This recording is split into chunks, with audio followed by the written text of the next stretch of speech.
राजस्थान के सीकर में स्थित पंडित दीनदयाल उपाध्याय शेखावटी विश्वविद्यालय में आत्मनिर्भर शेखावटी विषय पर एक भव्य और विचारोत्तेजक संगोष्ठी का आयोजन किया गया। इस कार्यक्रम में भारत एक्सप्रेस के चेयरमैन एवं एडिटर इन चीफ उपेंद्र राय मुख्य अतिथि के रूप में शामिल हुए और उन्होंने युवाओं को आत्मनिर्भरता, नवाचार और मौलिक सोच का मैसेज दिया।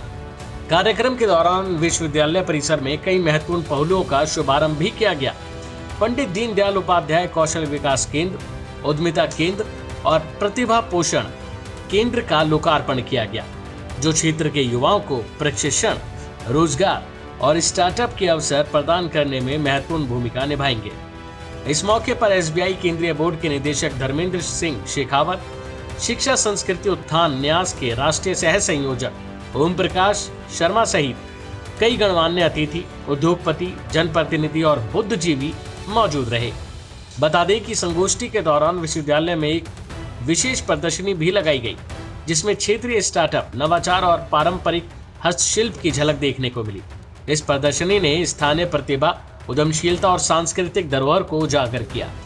बड़ी संख्या में छात्र छात्राएं इस कार्यक्रम में शामिल हुए और पूरे आयोजन के दौरान उत्साह का माहौल बना रहा।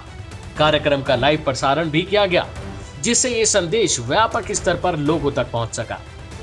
अपने संबोधन में उपेंद्र राय ने युवाओं को आत्मनिर्भर बनने के लिए प्रेरित करते हुए कहा कि आज का समय मौलिकता और नवाचार का है।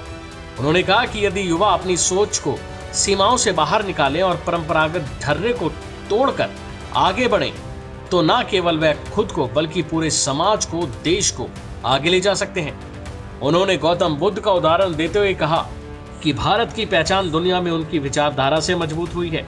उन्होंने कहा कि बुद्ध केवल एक ऐतिहासिक व्यक्तित्व नहीं, बल्कि भारत की आत्मा और विचारधारा के प्रतीक हैं। उनकी शिक्षाएं आज भी पूरी दुनिया में सम्मान के साथ स्वीकार की जाती हैं। उपेंद्र राय ने यह भी कहा कि इंसान यदि ठान ले तो वह असंभव को संभव बना सकता है। उन्होंने आगे कहा कि इंसान यदि ठान ले तो वह असंभव को संभव बना सकता है। उन्होंने कबीर और बुद्ध जैसे महापुरुषों का उल्लेख करते हुए युवाओं को संघर्ष से सीखने और आत्मविश्वास के साथ आगे बढ़ने की सलाह दी। उन्होंने जोर देकर कहा कि शिक्षा और उद्यमिता का मेल ही किसी भी क्षेत्र के समग्र विकास की कुंजी है। इसके साथ ही उन्होंने मारवाड़ी समाज की सराहना करते हुए कहा कि ये समुदाय आत्मनिर्भरता का उत्कृष्ट उदाहरण है। देश भर में धर्मशालाओं और सामाजिक संस्थाओं के निर्माण में इस समाज का बड़ा योगदान रहा है। उन्होंने कहा कि यदि शेखावटी के युवा इस सोच के साथ आगे बढ़े तो वह पूरे देश के लिए प्रेरणा बन सकते हैं। इस संगोष्ठी में विकसित भारत 2047 के लक्ष्य में शेखावटी क्षेत्र की भूमिका पर भी विस्तार से चर्चा की गई।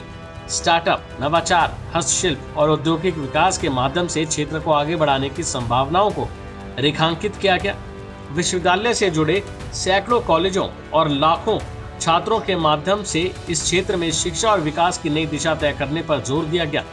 कुल मिलाकर ये संगोष्ठी न केवल विचारों का आदान प्रदान रही, बल्कि युवाओं को आत्मनिर्भर बनने और अपने क्षेत्र के विकास में योगदान देने के लिए प्रेरित करने वाला एक महत्वपूर्ण मंच भी साबित हुई। अभी के लिए फिलहाल इतना ही। बाकी अपडेट के लिए बने रहिए भारत एक्सप्रेस के साथ।